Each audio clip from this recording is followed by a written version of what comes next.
Hello বন্ধুরা, তোমাদেরকে শ্রী ব্লগে স্বাগত জানাচ্ছি। দেখো আজকে মা কি কি আইটেম নিয়ে বসেছে।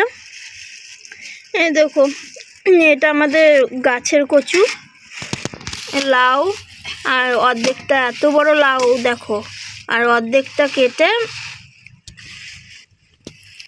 মাসিকে দিয়েছে। লাউটা কেটে অর্ধেক মাসি হয়, ওই মাসি এসেছিলো সকালবেলা, মাসিকে দিয়েছে।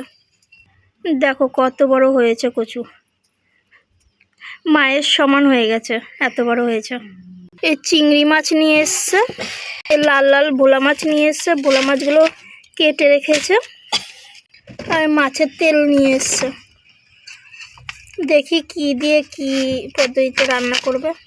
এই পিস পিস করে কেটে নিয়েছে, এবার আস্তে আস্তে কেটে নেবে। আর এ কাঠের জালে হাঁড়িতে ভাত বসিয়ে দিয়েছে, আর হাঁড়িতে মাটি দিয়েছে, সার দিয়েছে, যাতে মানে যখন মাজা হবে তখন উঠে যাবে তাড়াতাড়ি, কালি বসবে না তার জন্য। দেখো কচু শাকগুলো কেটে নিচ্ছে একটা একটা করে। কচু শাকটা কাটা হয়ে গেছে, এবার লাউটা কেটে নিচ্ছে। এই দেখো কচুটা কত বড় হয়েছে, মা কেটে রেখে দিয়েছে, আর শাকগুলো কেটে নিয়েছে। মা সব কেটে ধুয়ে রেডি করে নিচ্ছে। লাউতে জল বেরিয়ে যায়, তার জন্য লাউটা জল দিয়ে ধুয়ে নিচ্ছে, গোটা ধুয়ে নিচ্ছে। এবার মা দেখবে লাউটা কত সুন্দর কুচি করে কাটবে।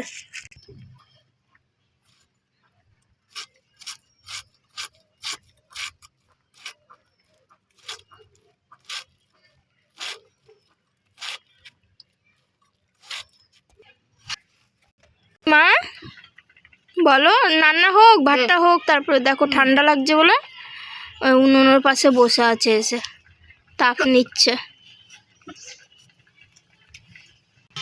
মা দেখো কত সুন্দর মিহি করে লাউটা কেটে নিয়েছে।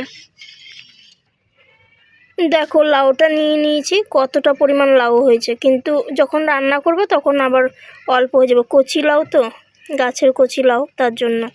মাছগুলো ডিম হয়ে গেছে, মাছগুলো কি সুন্দর ডিম হয়েছে, ডিমগুলো বের করে নিচ্ছি। দেখো ভোলা মাছগুলোতে ডিম হয়েছে।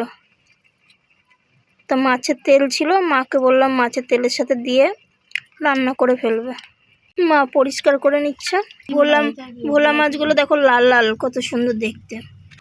এই দেখো আমার পুচকিগুলোর জন্য মাছ, কত বড় মাছ রেখেছে ওদের জন্য আলাদা করে। ভাই দেখে নিয়ে এসছে ওদের জন্য। দেখো কচু শাকটা সিদ্ধ করে নিচ্ছি, মা ওদিকে মাছ ধুতে গেছে, আমিও মাকে হেল্প করে দিচ্ছি।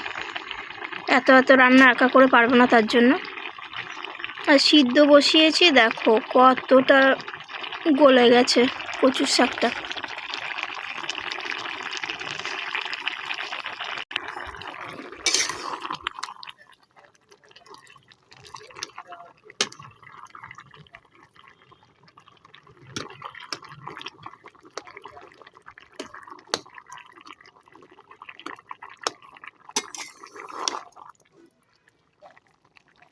ভর্তি করাই ছিল, অল্প হয়ে গেছে। দেখো গ্যাসের জলে এতটা পরিমাণ ফুটে না, কি পরিমাণ ফুটছে, সিদ্ধ হচ্ছে যে। আর গ্যাসের জল বাড়িয়ে দিলে তারপরে জোরে হয়, কিন্তু কাঠে এই যে জাল বেশি হচ্ছে না, কিন্তু দেখো কেমন পরিমাণ সিদ্ধ হয়ে এসেছে।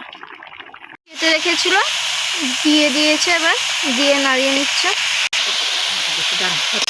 দেখো বড় বড় চিংড়ি মাছগুলো ভেজে রেখেছিল, সব দিয়ে দিয়েছে, দিয়ে নাড়িয়ে নিচ্ছে। মা লাউটা চাপিয়ে দিয়ে গেছে। বড় ব্ল্যাঙ্কেট কেচেছিল, সব কাছাকাছি করেছে, আমি কিছুটা হেল্প করে দিয়ে এসেছি। জামা কাপড় সব শুকানোর জন্য উল্টে উল্টে দিয়ে এসেছি। তখন লাউটা চাপিয়ে দিয়ে গেছে, ছাদে গেছে, ব্ল্যাঙ্কেটটা মেলে আসবে, ততক্ষণ আমি লাউটা দেখছি। মাকে হেল্প করে দিই মাঝে সাঝে, না হলে মা একা একা করে পারবে না, তার জন্য। আমরা গরিব ঘরের মেয়ে, আমাদের সব রকম সহ্য শক্তি রাখতেও হয়, যতই অসুবিধা হোক বা সুবিধা হোক। এই যে কাঠের জালে রান্না করা এখনকার দিনের মেয়েরা অবশ্যই করতে চাইবে না, কিন্তু আমাদের করতে হয়, ছোটোবেলা থেকেই অভ্যাস আমাদের। মায়ের সাথে থেকে থেকে আমিও অনেক কিছু শিখেছি।